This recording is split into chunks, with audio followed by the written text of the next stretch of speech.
I humbly bow down. I'm a servant of social progress. My country is the world, and my religion is to do good.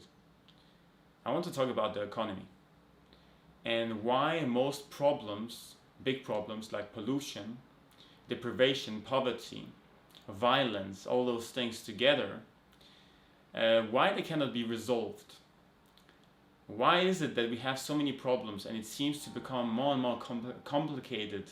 The world, our social economical model, and how we interact with the world, and all those problems are just becoming bigger and bigger, and it doesn't look like the pollutions have any solution for any of those problems. Why is that? What is the causality of some of those problems that are occurring? I'll try to explain that. But first, I want to say that our current economy has a very important goal, and that is to ensure that there's circular consumption. There are several reasons for this, and back to the goal. The goal is to sell stuff, and it doesn't actually matter what it sells. It can be selling products that are kind of useful, and it could be selling products that are not so useful. It could be selling hope, dreams, self-development. Anything goes as long as it sells something. Well, another thing that is a bit alarming is that our economy is dependent on people working, and it doesn't actually care what kind of work is being done as long as people are working. When enough people are working, if most people are working, this creates, of course, stability because people have enough money to pay for their food and their basic needs. So the economy wants to ensure that everyone is working. But what is alarming is that it doesn't care what kind of work you do, because the most important thing for the economy is that you can earn money, so you can spend money back in the system, so the circular consumption can continue. And that is why the government's job, one of the jobs, is to invent new jobs, new professions, when jobs slowly but surely are being replaced technically by mechanization or automation, and that is called technical unemployment, and that is happening all the time, and the government needs to invent new jobs, but it has a hard time doing that. But yeah, like I said, what is alarming is that the economy actually doesn't really care if you are contributing to anything valuable, as long as you are selling something or producing something, or the company you are employed by is producing something that somebody is buying. And that is very alarming, because most jobs today, if you look, they are not about actually creating value. It is more work that is either administrative or moving money around. It is very small amount of a small amount of jobs that are actually contributing directly to the life supporting systems or to the sustainability of the planet. And another thing is that our economy doesn't actually want to resolve any problems that it is earning money on. So, for example, a good example is the water bottle industry that is there, and it's $1 billion industry. And if let's say the water would be clean, like from this moment, and it would be abundantly available for everyone, this industry would not be necessary at all, and that would be very detrimental for the economy. First of all, loss of sales, GDP will go down, a lot of jobs will be lost, so unemployment. But from a technical perspective, that would be incredible, because now you don't need to produce bottled water with all these resources created by, plastic is being used, is being transported. The production itself costs a lot of energy. The transportation costs a lot of energy and fuel. Now you need to also put this bottled water on the shelves, sell it. What do you do actually with the plastic afterwards? You need to drive it and the waste and put it somewhere else. So from a technical perspective, it would be far more efficient to resolve completely the problem. But in our current economy, we cannot afford to resolve that issue completely. Instead, the economy is thriving on the problem existing and finding a solution, but not completely resolving the problem. And this is this kind of thing you find all over in many other industries as well. If we were talking about a true economy, a true economy is an economy that is there to economize, to preserve, to be conservative and conserve things. It is there to reduce the amount of energy loss. It is there to optimize the process of production. It would be an economy that would try to reduce the amount of people working, try to reduce the amount of hours people need to work, instead of moving this workforce on more constructive things that would even enhance the economy. If the goal of the economy was to create sustainability, to create a welfare of people, this will also, of course, be embedded in the economy as a measurement. So sustainability would be we would be able to measure that, and that would be a part of the economy. The welfare of people would be part of that economy, and in a true economy, technical efficiency would be like the most important thing, and science would determine what kind of decisions we would make and how we would strategize different things, and we would be able to come to conclusions rather than having opinions or of politicians telling us how things should be done, companies and people in power. Moving on, when we are producing a product today, we are mostly as a company, we are cutting corners in the production because we want to maximize the earnings on this product. We want to minimize the expenses and maximize the profit. So we are, of course, choosing materials that are doing the job, but at the same time we are trying to find the cheapest materials possible, doing it in the cheapest possible way to again minimize costs, so we can compete better, so we can survive in the long term. And this has, of course, a very negative effect, because a production of any product, it's less good than it could be. It's less than optimal, the product being produced, and it breaks down quicker than it has to.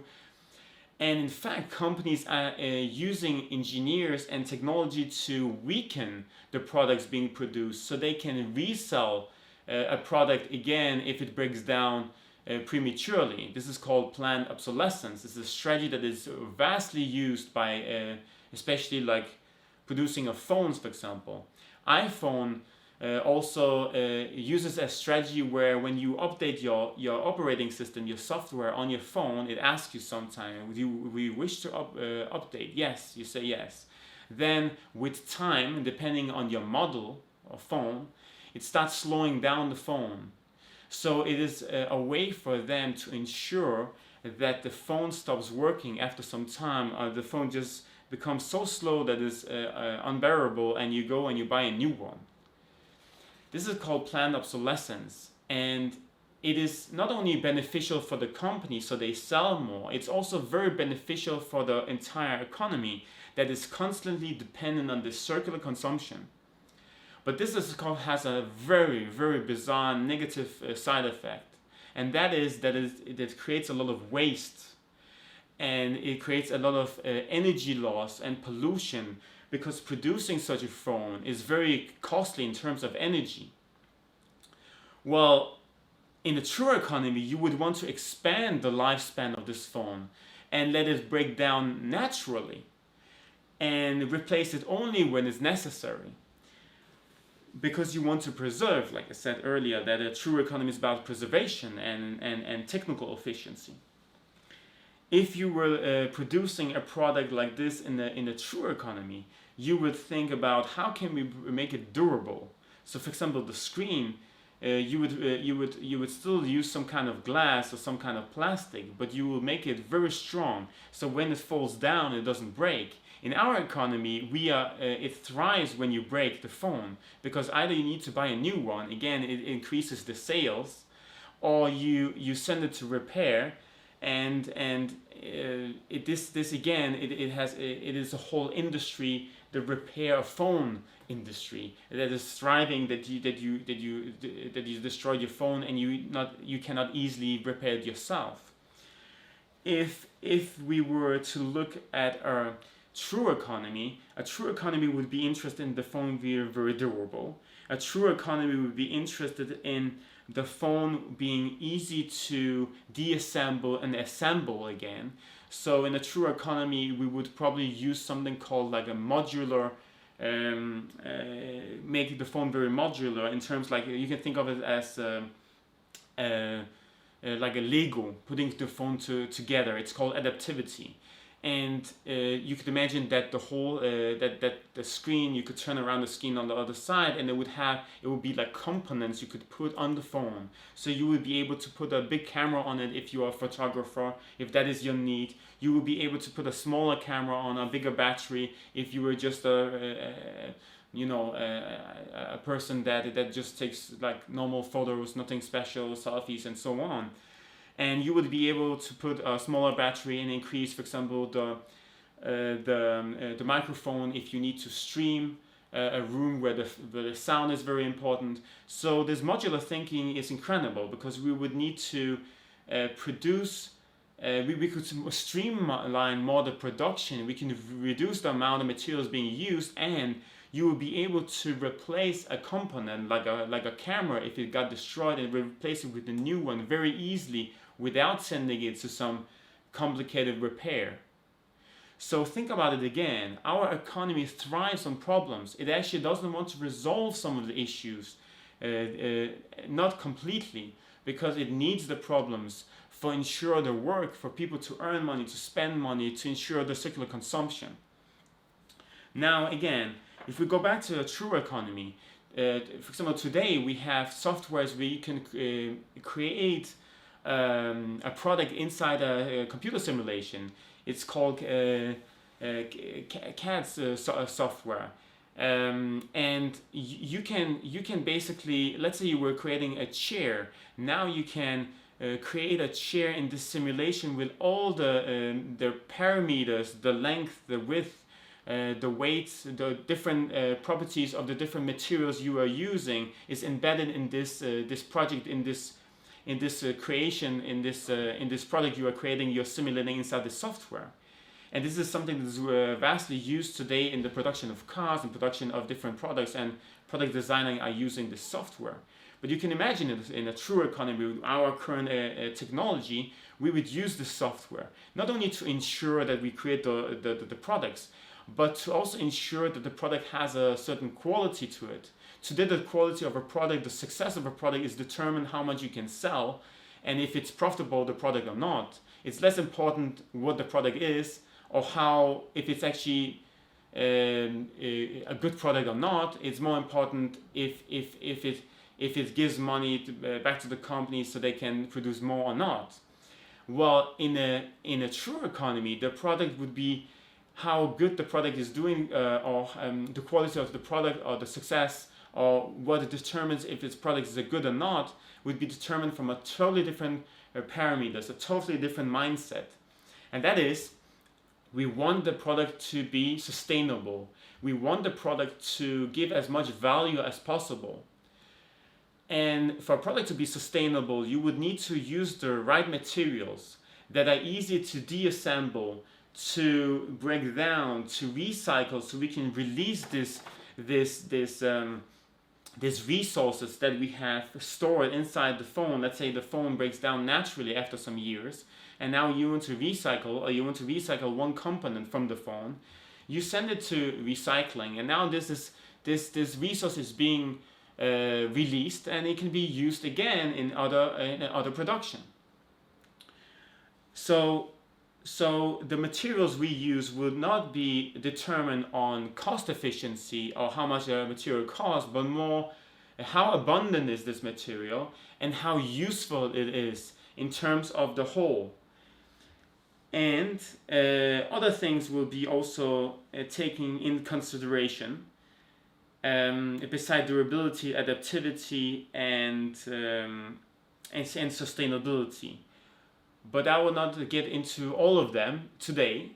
But I will say one thing: if you are producing a chair, it is very important that the materials that are touching your behind on your skin, that they are not created with some chemicals that might hurt us. You will want to use materials that doesn't interfere with your hormonal balance or anything that makes you that doesn't interfere with your biology.